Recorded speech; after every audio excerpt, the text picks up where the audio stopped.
Sir नमस्कार। नमस्कार sir. Sir क्या नाम है आपका? मेरा नाम जी सुखदेव सिंह है जी। कहाँ से आए सर आप? मैं जी जिला करनाल, तहसील निस्संग, गांव अमूपुर का रहने वाला हूँ, हरियाणा में। सर संत रामपाल जी महाराज से कब जुड़े आप? जी मैं ये बरवाड़ा घटना हुई, जो बहुत बड़ी घटना हुई ना, इससे 5 महीने पहले जुड़ा था जी। सर संत रामपाल जी महाराज की शरण में आने से पहले आप क्या भक्ति साधनाएं करते थे? आप किन देव देवताओं की भक्ति करते थे? मैं जी सिख समाज में रहने के उसमें ना कल्ले गुरु ग्रंथ साहब को ही मानता था और किसी को नहीं मानता था। गुरुद्वारे में जाता था और गुरु ग्रंथ साहब के बारे में सब कुछ जानते थे, थोड़ा बहुत जो जानते थे उसी की भक्ति करते थे, किसी की भक्ति नहीं करते थे। और सर संत रामपाल जी महाराज की शरण में कैसे आए आप? मैं जी बीमार था, मेरे को इस आंत में जख्म थे, जो 2 आंत होती है ना, इसमें जख्म थे और लीवर में जख्म थे। लीवर बिल्कुल डैमेज था। कई सालों 10-12 साल मंजी पे रहा। कभी दिल्ली होली फैमिली गया, अम्बाड़ा, पटियाला ये प्रमोद मित्तल, अमर हॉस्पिटल, राजेंद्रा हॉस्पिटल, इनमें कभी 10 दिन एक हॉस्पिटल में दाखिल रहता था, कभी 10 दिन दूसरे हॉस्पिटल में दाखिल रहता था, कभी दिल्ली ओली फैमिली में दाखिल रहता था, कभी करनाल अजय गुप्ता में दाखिल रहता था। ऐसे करते करते मेरे को 12 साल बीत गए। 1 महीने में 10 दिन तो हॉस्पिटल में दाखिल रहता था और 10-15 दिन उसके बाद सियाने जो झाड़ फूक लगाते हैं, बड़े बड़े ये मुसलमान जो जैसे मुजफ्फरनगर हैं, रुड़की, मरेल कोटला, पटियाला, करनाल, जो हमारे साथ के जितने भी सियाने झाड़ फूक वाले थे उनके पास भी जाता था। और मेरी ऐसे करते करते आर्थिक स्थिति भी बहुत डाउन होने लगी। हमारे पास 40 किले ज़मीन है, 3 भाई हैं। इतना कुछ होते हुए भी पूरा परिवार गलने लग गया, बीमारी में जूझने लग गया। मैं भी एक मंजी पे, मेरी घरवाली भी एक मंजी पे। ऐसे करते करते एक एक दिन में 4-4 मुसीबतें, प्रेत बाधा थी मेरे को बहुत तकड़ी जी। 4-4 मुसीबतें एक एक दिन में खड़ी हो जाती। जैसे मैं भी मंजी पे पड़ा, मैं अपनी घरवाली को बोला भी किसी रिश्तेदार को बुलाओ, मेरे को दाखिल कराओ। अब तो मेरे अंदर पानी भी नहीं जाता। 10-12 साल सर मेरे इतनी तकलीफ़ थी मेरे को भी, बाथरूम भी मैं बाल्टी में करता था, इतना दुख था मेरे को। हॉस्पिटल में जाते जाते भी जिस डॉक्टर के पास जाते थे कोई बोलता था अभी तेरा लीवर बिल्कुल डैमेज, कोई बोलता था तेरी आंत में जख्म है, कोई बोलता था तेरे पूरे पेट में जख्म है। तो था क्या, मेरे पेट में इतनी तकलीफ़ थी, मेरे अंदर गर्मी के दिनों में भी गर्म पानी जाता था, रोटी नहीं जाती थी, थोड़ी बहुत खिचड़ी दलिया ऐसे कुछ ना कुछ खाता था या थोड़ा दूध पीता था। ऐसे करते करते मतलब हॉस्पिटलों में सारा घर बर्बाद हो गया। और हालांकि हमारी आर्थिक स्थिति ऐसी थी, ना हमारे बाप ने दुख देखा ना हमने दुख देखा। 40 किले ज़मीन थी, बहुत अच्छी खेती करते थे, कंपाउंड थी, पूरे का पूरा हमारे पास साधन था। कभी हमने वो दिन नहीं देखा भी आज हमारे पास पैसा नहीं। तो इस प्रेत की वजह से मैंने वो दिन देखा। मेरे पास ट्रैक्टर था सोनालिका, घर की स्थितियाँ ऐसी बनी जी, वो ट्रैक्टर भी बिक गया। मेरे पास गाड़ी थी इंडिका विस्टा टॉप मॉडल में, वो भी बिकी जी। मेरे पास बुल्ट मोटरसाइकिल थी जी, वो भी बिकी जी। मेरे पास बहुत अच्छे अच्छे डंगर थे, भैंसें थी, गायें थी, 1 क्विंटल दूध देता था जी। ऐसा ऐसा करके पूरे के पूरे डंगर भी बर्बाद, मेरी गायें भी बर्बाद, भैंस भी बर्बाद, पूरे के पूरे जो साधन था घर में वो भी ख़त्म। घोड़ी थी मेरे पास बहुत अच्छी जी, वो भी मरी। सारा कुछ ये प्रेत करवाता था। रात को मेरे को बोलता था भी सुबह तेरा ये नुकसान होगा, वो ही हो जाता था। अगर डंगरों के बारे में बोलता था वो हो जाता था। ज़मीन के बारे में बोलता था अभी तेरे दाने नहीं होंगे, तो वो नुकसान होता था। अगर घरवाली के बारे में बोलता था सुबह इसको ये तकलीफ़ होगी, तो वही हो जाती थी। मेरी घरवाली को कालजे में सोजश थी, बहुत ज़्यादा एलर्जी थी। वो एक वजह से और ज़्यादा परेशान थी कि उस पर दवाई नहीं खाई जाती थी उसे। जब वो दवाई खाती नहीं थी ना, तो उसको इतना तेजाब बन जाता था, इतना तेजाब बन जाता था, मतलब इतना सिर में दर्द और तकलीफ़ इतनी बढ़ जाती थी। 2-2 दिन हमारे घर में खाना भी नहीं बनता था और बच्चे भी बीमार थे। मेरा बड़ा लड़का स्कूल में गया जो 5वीं क्लास में पढ़ता था, उसको मास्टर छोड़ के गया, बोला अंकल जी इसको बुखार हो गया। बुखार की वजह से करनाल दाखिल करवाया हमने हॉस्पिटल में। तो 1 महीना दाखिल रहा, ये साइड उसकी सारी बंद होगी। 1 महीने के बाद 1.5 लीटर रेशा निकले उसके। और छोटा लड़का था, मैं भी बीमार। मैं बोला मेरी घरवाली को सिर्फ किसी रिश्तेदार को बुलाओ, मेरे को दाखिल कराओ, दिल्ली जाके मैं होली फैमिली में दाखिल हूँगा। अब तो मेरे को बाथरूम भी बाहर नहीं जाया जाता और अंदर कोई चीज़ नहीं जाती। और पूरी रात प्रेत मेरे को इतना तड़पाता था सर, सिर से लेके पैर के गुंठे तक इतनी तकलीफ होती थी कि मैं मंजी पे रात को पड़ा पड़ा ना ऐसे हो सकता ना ऐसे हो सकता। पूरी रात मेरा परिवार सोता था, खाता था, दिन में पीता था, रात को सोता था। मैं पूरी रात ऐसे देखता रहता, रोता था, तड़पता था। जो डॉक्टर मेरे को 2 गोलियां देता था ना, भी एक अगर तकलीफ हो 1 गोली खाना, ज़्यादा तकलीफ हो 2 खाना, वो 10-10 गोलियां भी खाता था। बिल्कुल तकलीफ नहीं हटती थी। मेरी घरवाली भी दुखी, मैं भी दुखी। मैं बोला अभी मेरे को दाखिल कराओ। घरवाली को मेरी को पेंडस की परेशानी थी, वो बोली मेरे को भी दाखिल कराओ, मेरे को तकलीफ है बहुत ज़्यादा।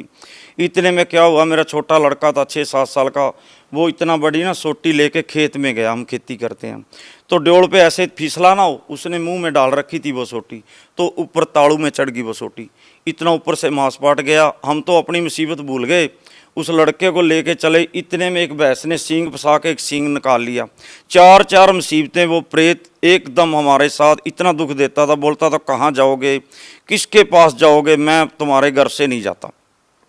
जब हम लड़के को लेके गए तो सारे डॉक्टर, करनाल वाले 3 डॉक्टर बोले भी इसका तो अंदर खून पड़ गया और ऊपर टांके नहीं लगते, टांके नहीं लगेंगे तो दिल्ली ले जाओ इसको। फिर एक मिड्डा डॉक्टर है जो करनाल सरकारी हॉस्पिटल के सामने है, वो बोला भी मेन तो है नहीं, क्योंकि खून ज़्यादा पड़ गया, 30 किलोमीटर से आप गाड़ी में चल के आए तो ऊपर टांके भी नहीं लगते। मैं बोला डॉक्टर साहब चलो करो, मेहरबानी करो, परमात्मा करेगा। उसने ना टांके लगाए, टांके लग गए। जब टांके लगाए तो उसके बाद बच्चे को उल्टी आई, उल्टी से बहुत ज़्यादा खून आया। बोला तेरा बच्चा बच गया, चलो कोई बात नहीं। 4 मुसीबतें। प्रेत एकदम उसकी जगह बना रखी थी, रात दिन दीवा लगाते थे उसका, बहुत पूजा करते थे, करवाता था ज़बरदस्ती। बोले यहाँ दीवा लगाओ, वहाँ दीवा लगाओ, देग लगाओ। सट्टे के नंबर भी मेरे को देता था, जो सट्टे के नंबर देता था वही सट्टा सुबह जो मैं नंबर लगाता था ना, करनाल जैसे जींद, कैथल, पेवा भी लगाता था, वो ही नंबर आता था। इतनी पावर थी उस प्रेत में। हमारा परिवार बहुत बड़ा परिवार है, 150 जी हम परिवार के, तो हर परिवार में 1-1, 2-2 मेंबर मुसीबत में, बीमारी में जूझ रहे हैं। मेरे जोटे ने ना, जो मेरा बाड़ा था जहाँ भैंस रहती थी, वो गेट गिरा दिया। तो मैं गांव में गया, मेरी घरवाली बोली रात को डंगर लिकट जाएंगे, बहुत नुकसान करेंगे, तो आप इसको तो बनवाओ। मैं बोलिया मेरे से उठा ही नहीं जाता, इतनी बीमारी भी, मैं मंजी से उठ के बाथरूम नहीं कर सकता, मैं गेट का क्या करूं, मैं तो मरने लायक हो गया, अब तो मैं मरूंगा, तुम्हारा भी घर जाड़ दिया। इस कंगार पे था भगत जी, मैं भी मेरी ज़मीन बिकने का भी कोई वो नहीं रहा था, भी मेरी ज़मीन बिकेगी। सर आप इतनी सारी मुसीबतों से जूझ रहे थे, इतनी सारी परेशानी आपके ऊपर थी, दुखों का पहाड़ आपके ऊपर था, उन सारी बीमारियों से, परेशानियों से आपको कैसे निजात मिली? मेरे को जी संत रामपाल जी महाराज का शिष्य था जी, भगत था हमारे गांव का, वो भगत मिला, संत रामपाल जी महाराज का भगत मिला। वो मेरे को बोला भी अंकल आप बिल्कुल ख़त्म हो चुके हो, तो क्या बात? मैं बोला जी मेरे को प्रेतवाद है। वो बोला भी मेरे पास ना संत रामपाल जी महाराज के पास चलो, तो वहाँ तुम्हारा दुख का निवारण होगा। मैं बोला जी इन संतों के पास तो हम जाते नहीं, इन संतों को तो बिल्कुल हम ठीक नहीं समझते, हम तो अकेले गुरुद्वारे को मानते हैं। वो बोला अंकल आपने संत देखे नहीं, मेरे साथ चल तू, आपके दुख का निवारण होगा, आप बिल्कुल ठीक हो जाओगे। मैं बोले अभी बहुत, मैं तो मंजी से उठने के लायक भी नहीं, मेरे बाथरूम भी नहीं होता, अब मैं कहाँ जाऊँगा। मेरी घरवाली, मेरे बच्चे बोले तो इतनी जगह गया, वार 12 साल हो गए तेरे को जाते, एक बार वहाँ भी चला जा। चलो भगत रामपाल जी महाराज के जो भगत हैं इतने अच्छे हैं, उसको मैंने नौकर भेजा, वो बुला के लाया, गाड़ी में गए, तो मैंने वहाँ जाके संत रामपाल जी महाराज से नाम दीक्षा ली। सर संत रामपाल जी महाराज से नाम दीक्षा लेने से पहले आपके ऊपर दुखों का पहाड़ टूटा हुआ था। सर नाम दीक्षा लेने के बाद आपकी परेशानियाँ ठीक हुई या नहीं? हाँ जी, जब मैं संत रामपाल जी महाराज से नाम दीक्षा ली ना, तो उसी दिन से नाम दीक्षा लेने से मेरे को ना बहुत 25 पैसे आराम मिला, मेरे को नींद आई, मेरे शरीर में कुछ आराम मिला। आराम मिलने के कारण मैं फिर आश्रम में जाता रहा। दिन प्रतिदिन संत रामपाल जी महाराज मेरे को मिले, वो बोले बेटे ऐसा हो जाएगा जैसे 16 साल का लड़का होता है, बिल्कुल पहले जैसा हो जाएगा। मेरे को विश्वास नहीं हुआ, थोड़ा सा मैं बोलता ऐसे कैसे हो जाऊंगा, चलो ठीक तो हो जाऊंगा, पर इतना बढ़िया मैं नहीं हो सकता। पर दिन प्रतिदिन संत रामपाल जी महाराज जी मेरे को 8 दिन में 7 दिन में मिलते रहे। बेटे ऐसे भक्ति कर, बेटे ऐसे नाम मंत्र का जाप कर, बेटे तू ज्ञान गंगा पढ़े कर, कानों में लीड लगा के बेटे सुने कर। मेरे को कई बार संत रामपाल जी महाराज जैसे दिव्य दृष्टि का कारण सा कुछ बनता है साथ में आके, ऐसे मेरे को मिलते और मिलके मतलब मेरे को बताते। दिन प्रतिदिन राम आने की वजह से जब ये कांड हुआ ना, मेरे को 5 महीने हुए थे, जब मेरे को थोड़ी सी मुसीबत थी, उसके बाद अब दिन प्रतिदिन मेरे को कोई मुसीबत नहीं। जो मेरी घरवाली थी जिसको कालजे में सोजिश एलर्जी थी, एक दिन भी आश्रम में नहीं गई, ना उसने नाम दीक्षा ली है। वो भी दंडवत प्रणाम करती है, फिर उसको भी विश्वास हुआ, मेरे बच्चों को भी विश्वास हुआ। नाम तो उन्होंने लिया नहीं, पर लेकिन वो संत रामपाल जी महाराज के आगे दंडवत प्रणाम करते हैं, पूरा उसको परमात्मा की तरह मानते हैं। मेरी घरवाली भी बिल्कुल ठीक, मेरे बच्चे भी बिल्कुल ठीक, मेरे जो पारिवारिक कोई भी परेशानी थी, आज मेरे को कोई भी परेशानी नहीं। मैं ऐसे ही हूँ जैसे संत रामपाल जी महाराज बोले थे ना, बेटे 16 साल का बना दूंगा। आज मैं, उम्र तो मेरी 47 साल है, पर है मैं वैसे संत रामपाल जी महाराज की कृपा से 16 साल जैसा लड़के जैसा ही हूँ मैं जी। अब बरवाला जैसी बड़ी घटना हो गई है, संत रामपाल जी महाराज अभी जेल में है। सर, आज आपके गुरुदेव संत रामपाल जी महाराज के प्रति आपका कैसा भाव है? हाँ जी, इसमें कुछ फर्क है जी। घटना के बाद ये फर्क हुआ जी, मारे को और भी दृढ़ विश्वास हुआ। जो पहले विश्वास था ना 5 महीने पहले, अब मारे को और ज़्यादा विश्वास है कि इतना संत, ऐसा संत जो इतने सुख दे सकता है। एक उजड़ा हुआ परिवार जो इतना बिल्कुल ख़त्म हुआ परिवार को बसा सकता है। और मेरा ये देख के मेरा पूरा गांव एरिया जो रिश्तेदार हैं सब बोलते हैं हम संत रामपाल जी महाराज को गलत कैसे बोलें। अगर काले को देखते हैं तो बिल्कुल सही है, जो संत रामपाल जी महाराज है ना, ऐसा गुरु कहीं नहीं मिलेगा। मेरा जी उससे भी ज़्यादा दृढ़ विश्वास है। और मेरे को देख के ये बैठे हैं जी मेरे गांव के 10-15 भगत, इस कांड के बाद जब से यहाँ नाम दीक्षा मिलती है, यहाँ से नाम दीक्षा लेके गए हैं जी। सर, भगत समाज को क्या संदेश देना चाहेंगे?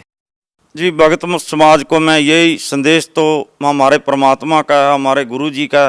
मेरा तो एक प्रार्थना है जी, कहनी मेरे भाई हैं, मेरी माता, मेरे भाई, मेरे बहन जैसे हैं, जो भी दुखी है, और तो नहीं जुड़ना चाहते, जो दुखी है ना, एक बार संत रामपाल जी महाराज की शरण में आएँ और अपने दुख का निवारण करें। ज्ञान तो उनको अपने आप ही हो जाएगा और उनका सबका भला होगा। किसी को कैंसर हो, किसी की रीढ़ की हड्डी में फ्रैक्चर हो, किसी का दिमाग खराब हो, मेरे दिमागी हालात भी बहुत ख़राब थी, तो सबका निवारण संत रामपाल जी महाराज ही कर सकते हैं और इस दुनिया में कोई नहीं कर सकता। जितने मैंने 12 साल धक्के खाया ना, शायद ही किसी आदमी ने, शायद ही मेरे जितना बदनसीब आदमी इस दुनिया में होगा। तो संत रामपाल जी महाराज की शरण में आएँ और अपना कल्याण कराएं। सर, बहुत बहुत धन्यवाद। सच।